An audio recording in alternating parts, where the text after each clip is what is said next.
Hello and welcome to the Brazil Institute podcast, a production of the Woodrow Wilson International Center for Scholars, the world's #1 think tank for regional studies. I'm your host, Bruna Santos, the director of the Brazil Institute. We launch one episode every first Friday of the month, so please enjoy our discussions and subscribe on your preferred platforms. Today we have the pleasure of speaking with Jennifer Prescott, who brings a wealth of experience and expertise to our discussion. Jennifer joined Amazon in 2020 and currently serves as the Director for International Trade and Tax Policy for Amazon Web Services, as well as Director of Latin America Public Policy for AWS. In her role, she has been pivotal in shaping AWS's strategic approach to public policy across Latin America, including Brazil, where AWS is making a significant number of investments in cloud computing and artificial intelligence. Before joining Amazon, Jennifer had a distinguished career in the U.S. government, most notably as the Assistant United States Trade Representative for Environment and Natural Resources. During her tenure at USTR, she led negotiations on critical trade agreements, including the U.S.-Mexico-Canada Agreement and the Trans-Pacific Partnership. With her deep understanding of both trade policy and the technology sector, Jennifer is very well positioned to offer us insights into the intersection of global trade, technology, and public policy. So in today's episode, we will explore AWS presence and investments in Brazil, the Brazilian government's recent activities and initiatives related to AI regulation, and how AWS is supporting the development of Brazil's AI ecosystem. Jennifer, thank you so much. Thank you for joining us today. Thank you, Bruna. I'm so excited to be here. So excited to have this conversation with you. I'm really glad that we're finally doing it. Yeah, no, amazing. So to get us started, can you just provide us an overview of AWS presence and investments in Brazil? I know it's a really important market for AWS, but can you give our listeners like a better understanding about it? Yeah, so absolutely, Bruna, and maybe just to level set a little bit for your listeners. I don't know how familiar some of them might be with Amazon Web Services or AWS in the cloud. So maybe just quickly, AWS, the cloud part of Amazon's business was actually launched in 2006, and it's basically the on-demand delivery of IT services via the internet with pay-as-you-go pricing. So essentially, entrepreneurs, students, companies, that used to have to invest time and money into servers and building out data centers now can bypass all of that with just a credit card and have access to the world's most innovative, cloud computing, data storage, and services. And so that's essentially what AWS is. And so we launched in 2006, and most of the digital infrastructure was based in the United States. And we quickly expanded globally. And just 5 years later, so in 2011, we invested a full-scale data center AWS region in Brazil. I think it was only the 8th country that we launched in worldwide. And so even at that early point, we really saw the importance, and obviously still continue to see the importance today, of Brazil as a global and regional leader in sort of, the adoption of technology. And so since then, AWS has invested more than $3.8 billion to construct, connect, operate, and maintain AWS data centers in Brazil. And we've contributed an estimated $4.8 billion to Brazil's total gross domestic product over that period. So the impact on the Brazilian economy has been really exciting and significant. And we also, have seen a real ripple effect in Brazil based on that investment.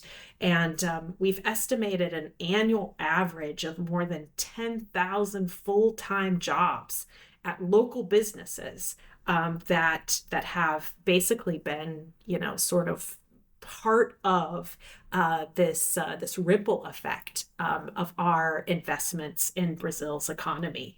And we've really helped to build and strengthen companies. I was just in an event last week, Bruna, here in Miami with the CEO of Inter and Company, which is a digitally native, financial services super app. Essentially, that went from a startup to now a Nasdaq listed multi-billion-dollar Brazilian company, and the CEO actually spent some time in this discussion that he was having about Inter and Company's success, really talking about how important the cloud and AWS was to that, because it enabled them to leapfrog all of those really significant capital investments, right? And be able to leverage cloud technology to deliver their services so much faster and so much more cost efficiently. And so it was really exciting to hear that example from one of the leading CEOs in Brazil. And I think it's just emblematic of just how exciting we see what's happening there, and the potential of Brazilian entrepreneurs to really leverage technology. It's fascinating. No, and thank you for bringing that data, because it gives us a little bit of perspective about something that we not necessarily see as users. For me, as a user of interfaces, it's sometimes abstract to think of what's behind that in terms of architecture and in terms of engineering of foundations, right? So, as I said in my introduction, when we talk about AI, the cloud is not just part of the conversation, it's the foundation of the conversation. And as you know, Brazil has recently unveiled a new Brazil AI plan. And I would love to hear, how does this plan align with AWS priorities in Brazil? Yes. So the Brazilian government, like many governments around the world, are looking to leverage this really important technology of generative artificial intelligence, and thinking about the policies and the plans that they need to put in place to not only be able to leverage it, ensure innovation around it, and of course build some guardrails to address the risks. And so we actually are pleased to see that the Brazilian government has come out with this plan, and are pleased to see that it focuses not just on near-term actions, but also the longer-term structural changes that will be needed to drive AI adoption in Brazil. And it's really structured across these 5 different elements. The actual AI digital infrastructure and development that's needed. The second element is the training and capacity building, around the technology. The third, improvement of public services. The fourth, business innovation. And the fifth, support for the AI regulatory and governance process. And so we see those as 5 elements that definitely have a lot of crossover with Amazon's goals, including the plans for building the digital infrastructure, right, which we just talked about, how our commitment to investing in that. We've also invested a great deal already in training, and have plans to do more, and we can talk about that a little bit more as well. And just the potential for improving public services, right? And I think generative AI does hold a lot of promise there. and business innovation. We were just talking about a business a little bit ago that is looking to really leverage AI to be able to continue to innovate its services.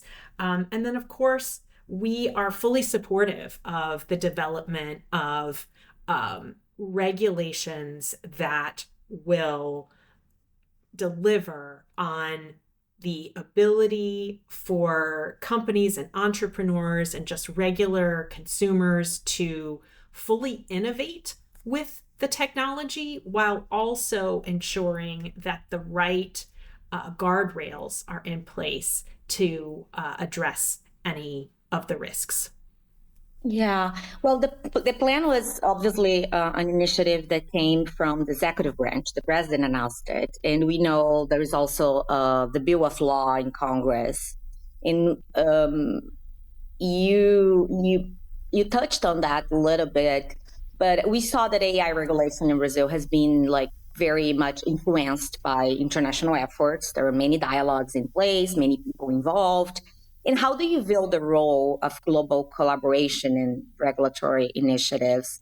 And what are the best practices from other countries that could be adapted, obviously, to Brazil's context? What's your view on that? Yeah, so you've really hit on a really critical element, which is global cooperation, Bruna. And as companies and entrepreneurs and even sort of academic research institutions, it's such a globalized world, right? So everybody is hoping that governments can align around interoperable policy solutions to the greatest extent possible, right? So we don't have, this patchwork of different regulatory regimes. And the importance of relying on international standards and definitions is also a really important piece of that. And, I think that the interoperability and the kind of global cooperation is in many cases the most important for the small companies, the entrepreneurs, right? Because they really don't have the infrastructure, right?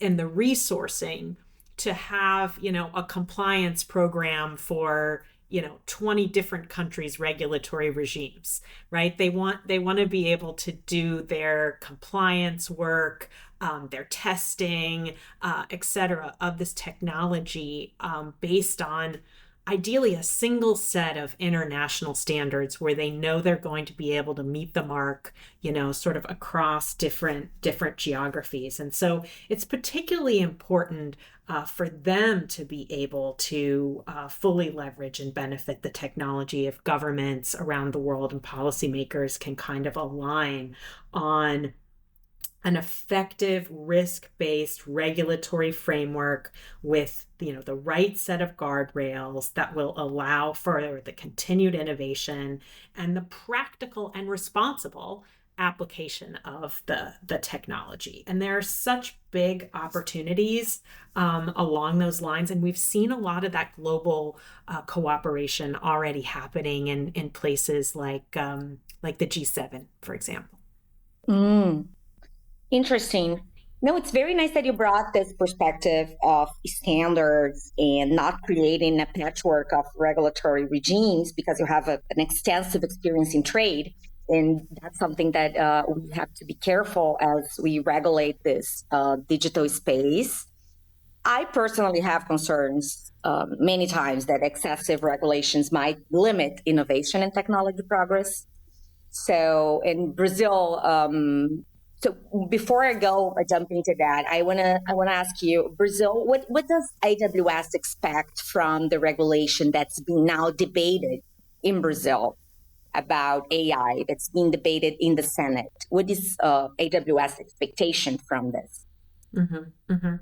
Well, we, like many other, companies and stakeholders, have obviously been tracking the Senate AI bill that you're referencing, and again, the potential of AI and generative AI, it's all very, very exciting, and we're still in very early days, right? So we see governments, working on their regulatory approach as the technology is truly being kind of understood and scaled, in real time around them. And so it's a really interesting time, and I would also say that it's a really critical time too, because I'm sure you've read, and probably lots of your listeners have read, the various articles about just how much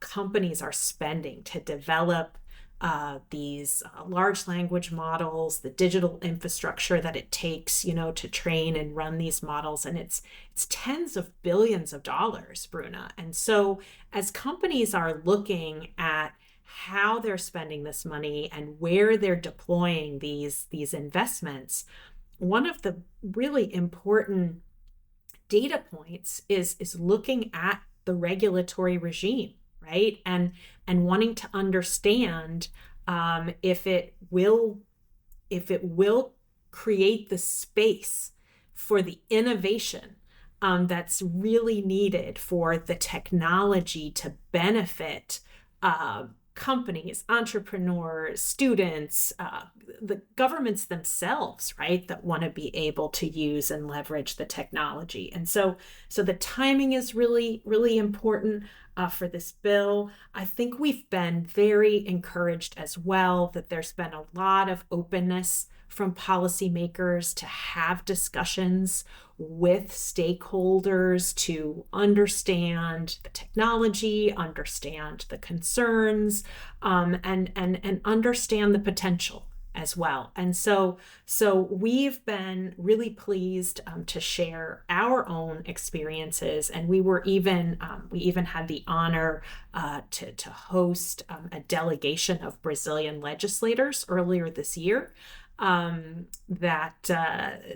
visit that was supported by the U.S. Embassy as well, for them to come to the United States and meet with a variety of different stakeholders, including some private companies like ours, to learn more about the technology, to learn more from U.S. policymakers, how they were thinking about it in the policy space as well. And so I think those kinds of conversations and opportunities are really, really important. And we actually, I listened to your July podcast with Leticia, and she really flagged the importance of engaging legislators more to strengthen the bilateral relationship. And so that is so important. And so we've been working with many of the policymakers and the senators involved in the development of this particular bill, as have many different companies. And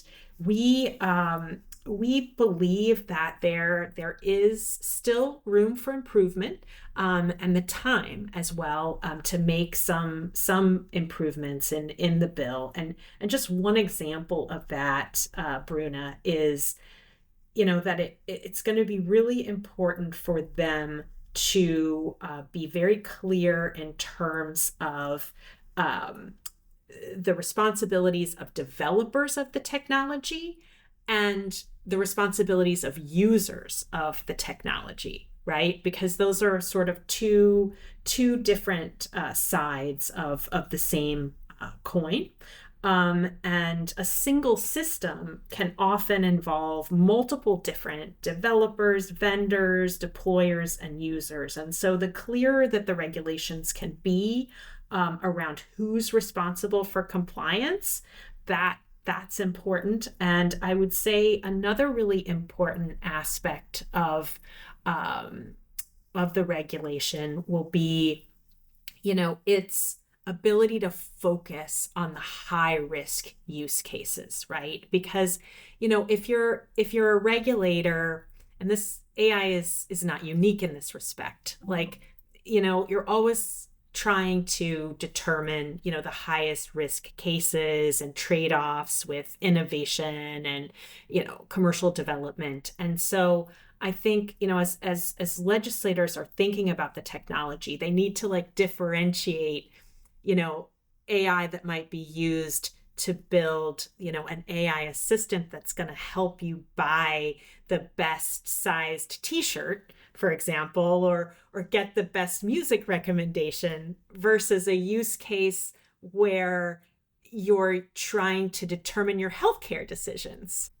That's awesome. I like that you brought up the need to get a more a broader involvement of society as a whole, not only the private sector, but society in this conversation, because Brazil has a strong history of democratic social participation, evident in our constitution, democratic constitution, evident in initiatives like the participatory budgeting, in the internet civil framework, Marco Civil da Internet.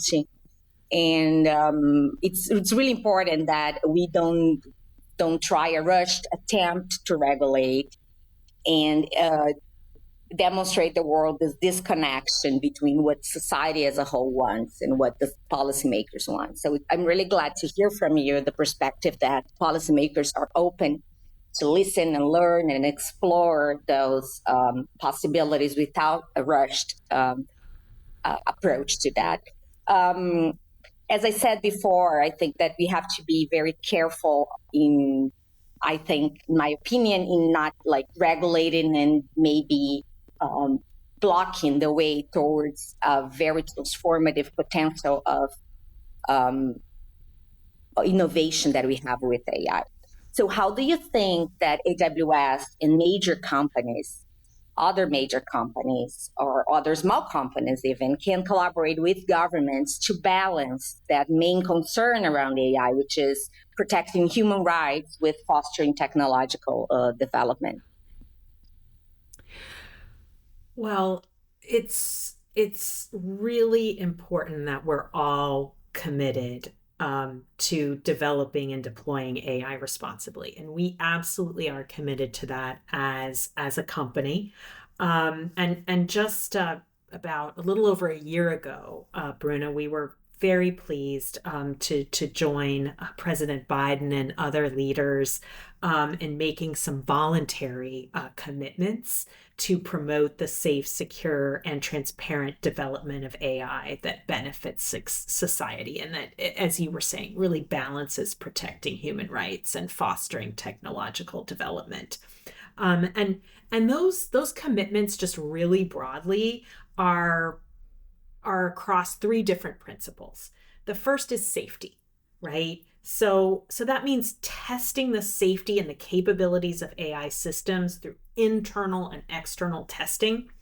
And the second is security. We've always said at AWS that security is job zero, but in this particular context, it means safeguarding these models against cyber threats and sharing best practices to reduce risk and prevent the misuse of these models. And then the third, and this is so important, Bruna, is trust.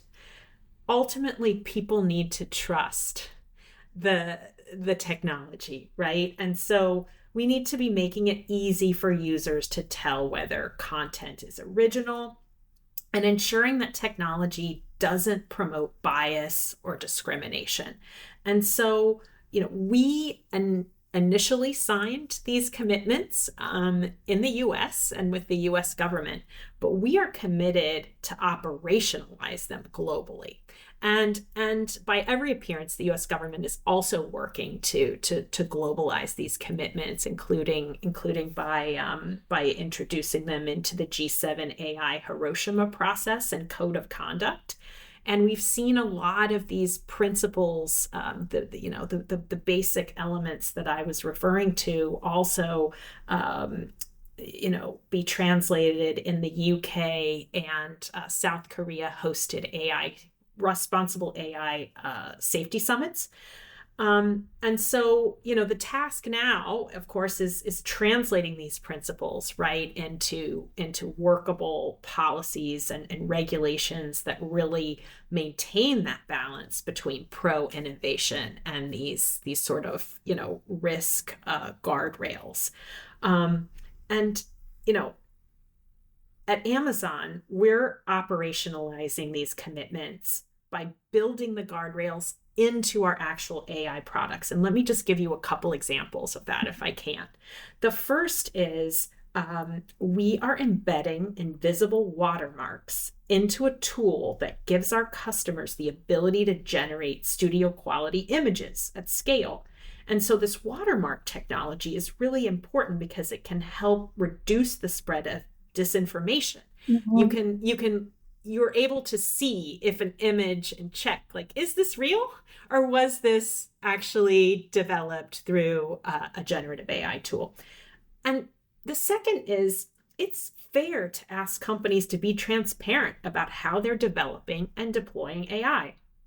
And that because that's so fundamental to fostering this trust, right, that I was talking about. And so we've created at AWS more than 10 AI service cards, we call them. And so this is basically like a card that a customer can go to find out, you know, to how they could build their AI application safely, how they can evaluate this model based on intended use cases and determine if their use case works well with that particular service, or maybe it would be a different one, to get guidance on deployment. And so that's been, I think, an important couple of examples for how we're deploying these responsible AI principles.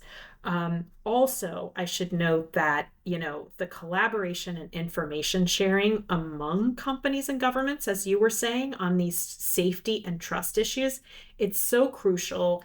And, you know, in the US, for example, the Artificial Intelligence Safety Institute Consortium, which was established by the Commerce Department's National Institute of Standards and Technologies, or NIST for the policy wonks on your call that know all of the acronyms. They are advancing the research and measurement science for AI safety and conducting these safety evaluations of models and developing guidelines, including for content authentication and detection of this like sort of fake content, if you will. And so like continuing to work through those platforms, that is going to continue to be really important to develop those AI guardrails that are consistent with our democratic values. That's fascinating. Thank you for going like in depth on those examples, because for people like me that don't follow, I'm not a developer, it's really fascinating to see what's being developed in this front of safety and trust.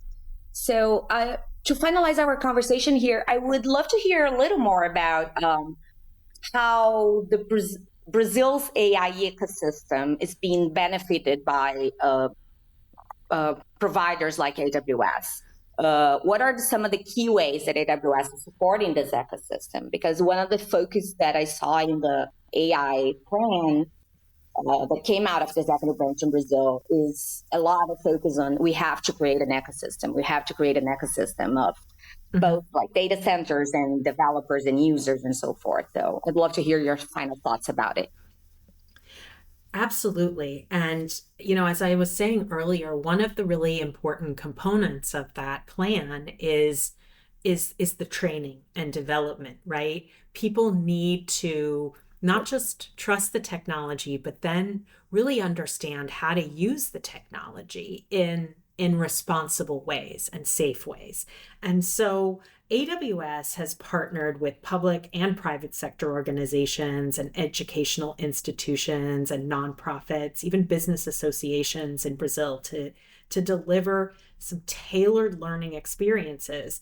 And, you know, just since 2017, AWS has trained over 800,000 people in Brazil in cloud skills.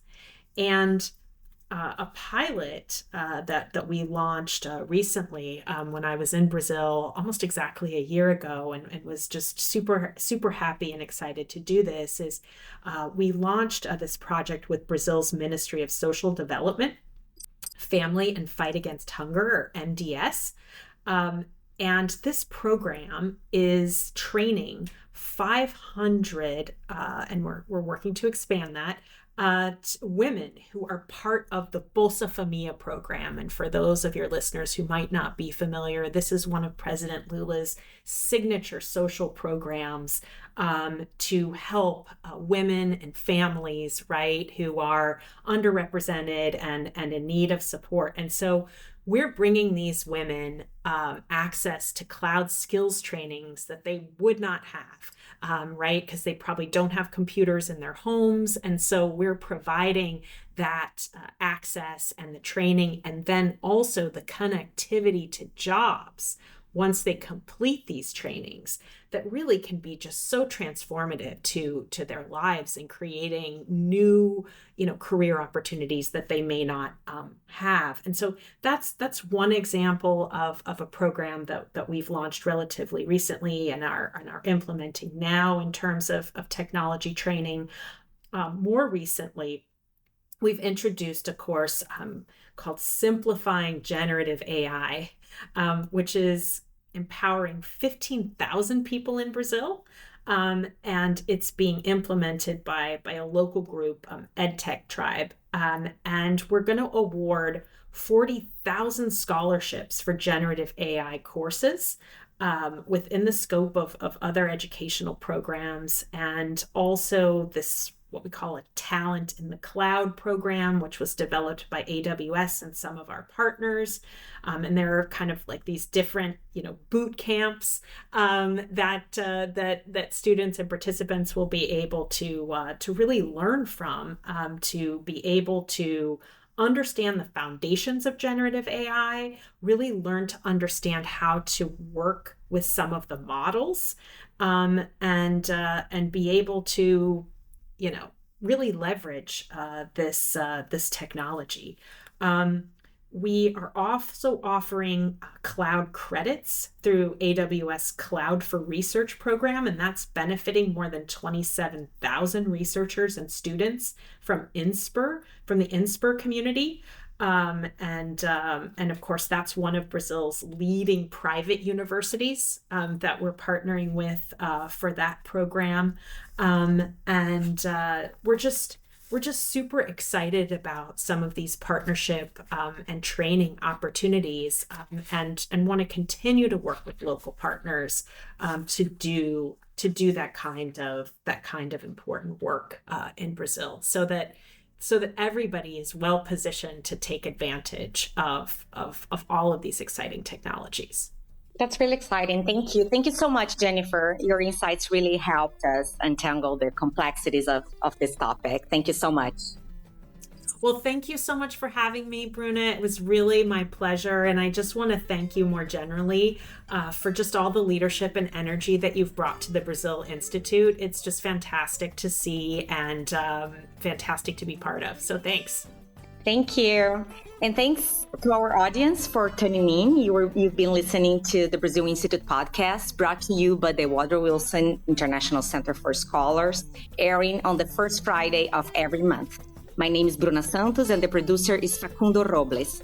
And just so you know, this voice isn't AI generated, at least not yet. I see you next month.